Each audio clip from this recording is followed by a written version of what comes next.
Central jail Karachi में शौहर ने फांसी पर लटकने से पहले आखिरी ख्वाहिश में बीवी से हम बिस्तरी की ख्वाहिश की तो ख्वाहिश पूरी कर दी गई। जब वो जेल के अंदर ही बीवी से हम बिस्तरी करने लगा तो ऐसा क्या हुआ कि उसे देखकर सारे पुलिस वालों की चीखें निकल गई। तौबा, मैंने कमरे में 2 खुफिया कैमरे नस्ब कर दिए थे। अगरचे ये इंतहाई गैर इखलाकी हरकत थी, मगर मैं अपने से ऊपर मौजूद लोगों के हाथों मजबूर था और जेलर साहब की ख्वाहिश थी कि मैं उस कमरे में कैमरे लगाऊं जहां अब से कुछ देर के बाद एक कैदी को उसकी बीवी से मुलाकात करवाई जानी थी। मुझे जेलर साहब की समझ नहीं आ रही थी कि पहले तो वो एक सजाए मौत के कैदी की ऐसी ख्वाहिश मानने को बड़ी आराम से राजी हो गए थे जो इंतहाई अजीबोगरीब थी, और फिर उसके बाद उस कमरे में कैमरे लगवा कर तो उन्होंने हर हद ही पार कर दी थी। लेकिन जेलर साहब से हर किस्म की तवक्को की जा सकती थी क्योंकि वो अक्सर ही रात के वक्त बैठकर शराब पिए पाए जाते थे और उन्हें किसी बात का डर खौफ भी नहीं था।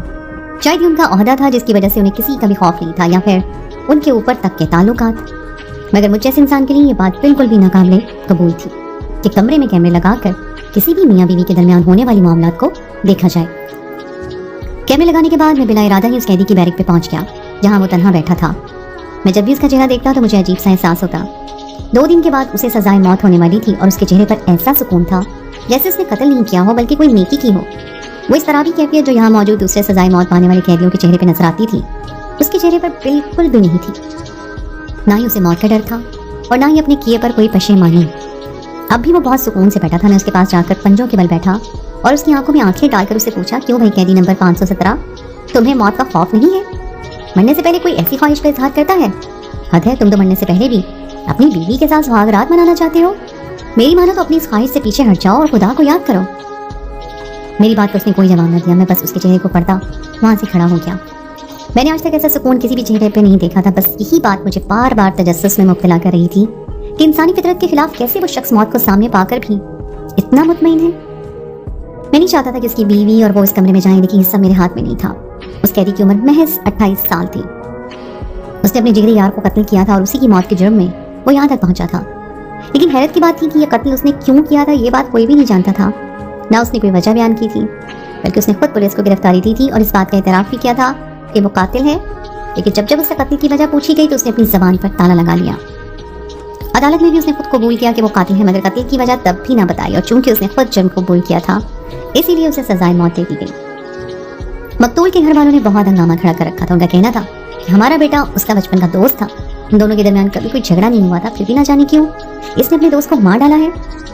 उसकी बीवी से भी इस मामले पर काफी तफ्तीश की गई थी, लेकिन उसने साफ किनारा इख्तियार करते हुए यही मौक़िफ़ अपनाया था कि उसे कुछ भी मालूम नहीं है। उसका शौहर शहरियार और दोस्त मुजम्मिल एक दूसरे से बहुत ज्यादा करीब थे और उनके दरमियान कोई ऐसा झगड़ा नहीं था कि जिसकी वजह से उसका शौहर ये कत्ल करता। कुछ दिनों तक तो ये खबर टीवी की ज़ीनत भी बनी रही थी कि एक दोस्त ने अपने दोस्त को कत्ल कर दिया, और थोड़ी ही देर के बाद मुझे वायरलेस पर इत्तला मिली कि कैदी नंबर 517 की बीवी आ गई है। ये सुनकर मैं कुछ परेशान हो गया। दरअसल मेरी परेशानी की वजह वो कैमरे थे जो मैंने नस्ब किए थे।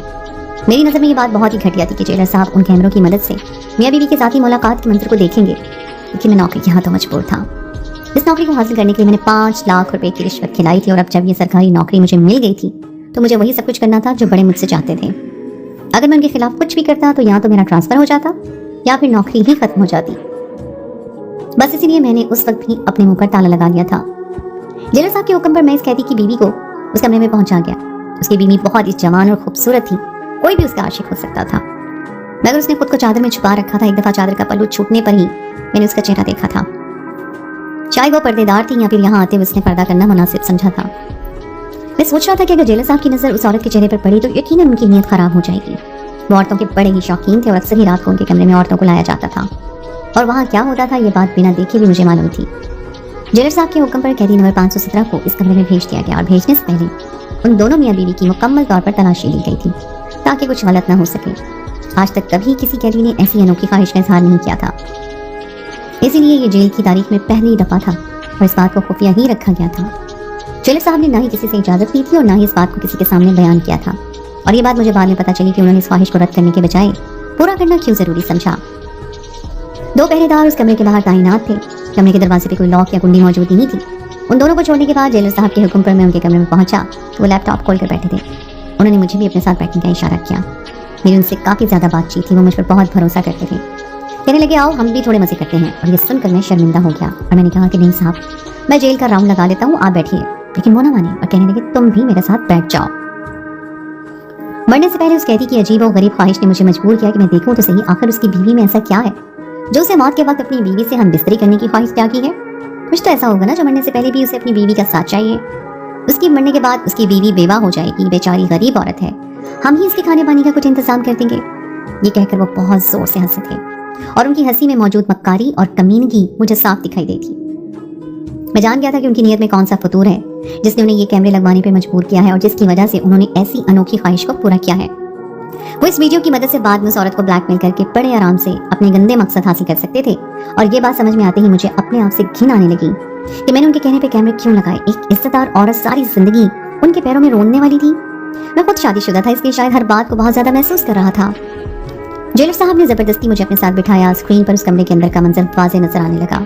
बहुत हाई क्वालिटी के कैमरे थे, वॉइस का ऑप्शन भी मौजूद था और उस कमरे में होने वाली हर बात भी हमें साफ साफ दिखाई दे रही थी। जेलर साहब की नजर स्क्रीन पर जम गई। मैं कभी स्क्रीन पर नजर डालता तो कभी शर्मिंदगी से सर झुका लेता। उस कैदी ने अपनी बीवी को हाथ पकड़कर बिस्तर पर बिठाया था और उसकी चादर को चेहरे से हटा दिया था। स्क्रीन पर उसकी बीवी का चेहरा नजर आते ही जेलर साहब के मुंह से बेसाख्ता ही बड़े घटिया अल्फाज निकले थे। वो अपनी गंदी जबान से उस औरत की खूबसूरती की तारीफ कर रहे थे और फिर स्पीकर से आती आवाज ने हम दोनों को ही मतवज्जो कर लिया। वो दोनों एक दूसरे से बात कर रहे थे। लामहाला मेरी नजर भी स्क्रीन पर जम गई और फिर जो मंजर हमने देखा, हमारी चीखें निकल गईं। उस कैदी की बीवी ने हम बिस्तरी के दौरान ऐसी हरकत की जो शायद कोई भी औरत नहीं कर सकती। वो तो अपने शौहर से भी ज्यादा ताकतवर थी और देखते ही देखते उसने अपने शौहर को अब समझ में आया था कि उसके शौहर ने आखिरी ख्वाहिश में अपनी बीवी के साथ हम बिस्तरी की ख्वाहिश का इजहार क्यों किया था। जेलर साहब फौरन उस कमरे की तरफ दौड़ पड़े। मैं भी उसके पीछे पीछे भागा और जब हम कमरे में दाखिल हुए तो वो कैदी बिस्तर पर पड़ा था और उसकी सांस धुंकने की तरह चल रही थी। उसकी बीवी जो नीम बरहना से लिबास में थी, उसने जल्दी से अपने वजूद को चादर में छुपा लिया था और अपने लिबास को दुरुस्त करने लगी थी। जेलर साहब ने आओ देखा ना था उस औरत का हाथ पकड़ा और खींचते हुए अपने कमरे में लेकर मैं उस कैदी के पास खड़ा रह गया। वो चीखते हुए मुझसे पूछ रहा था कि उसकी बीवी को क्यों ले जाया जा रहा है, लेकिन मैं उसके सवाल का जवाब नहीं दे सकता था क्योंकि मैं जानता था कि अब जेलर साहब उस औरत के साथ कैसा सलूक करेंगे। जो कुछ उस औरत ने अपने शौहर के साथ किया था उसके बाद तो जेलर साहब उसे किसी सूरत बख्शने वाली नहीं थे।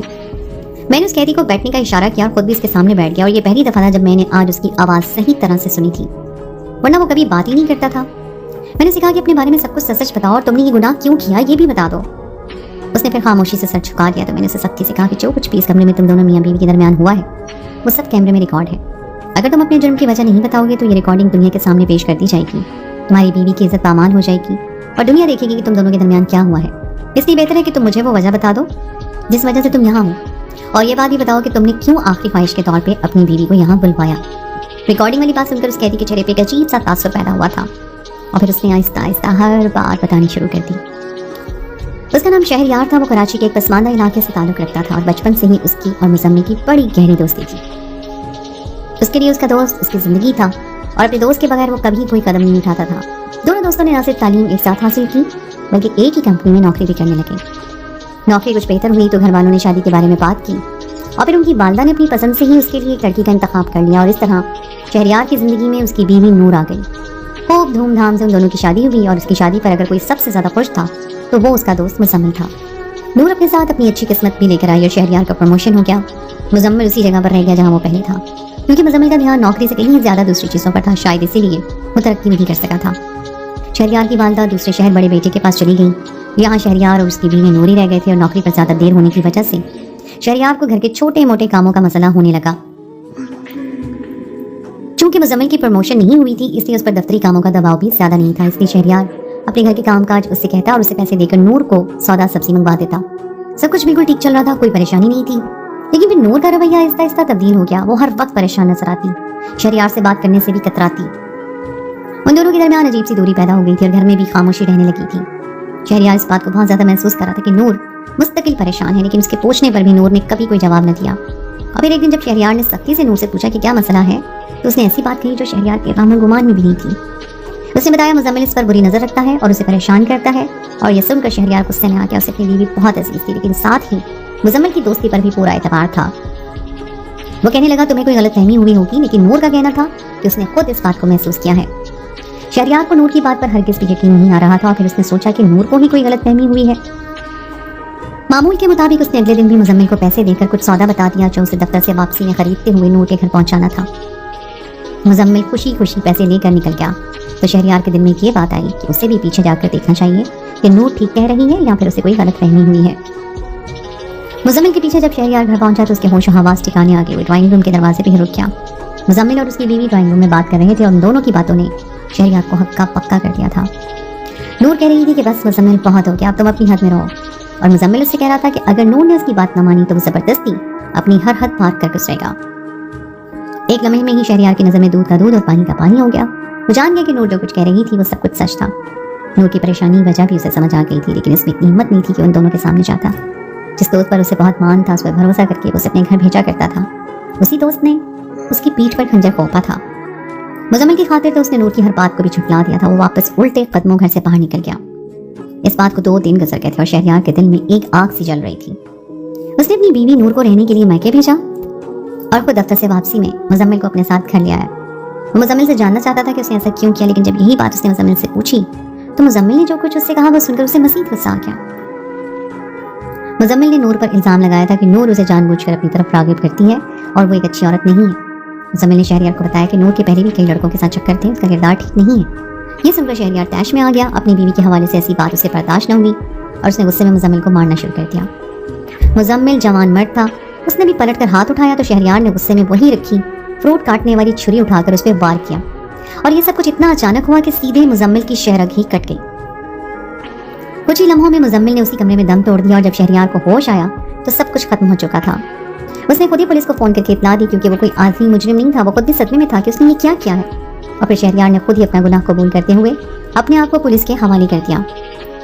जिस किसी को भी ये खबर पता चली कि मुजम्मिल को शहरयार ने कत्ल किया है तो वो हैरान रह गया। उन दोनों की दोस्ती की मिसाल तो एक जमाना दिया करता था, इसलिए किसी को भी यकीन ही नहीं आ रहा था कि ना शहरयार के घर वालों को और ना ही मुजम्मिल के घर वालों को। पुलिस ने तफ्तीश का दायरा बढ़ाया, लेकिन कोई ऐसी बात पुलिस को नहीं पता चल सकी जो इस कत्ल की वजह होती। लाख पूछने पर भी शहरयार ने कत्ल के पीछे की कोई वजह पुलिस के आगे बयान ही नहीं की और ना ही अदालत में। पुलिस ने नूर के भी बयानात लिए थे, लेकिन वो उस वक्त घर पर ही मौजूद नहीं थी। वो अपने मायके गई हुई थी, इसलिए उसे बिल्कुल भी अंदाजा नहीं था कि शहरयार ने मुजम्मिल को क्यों मारा है।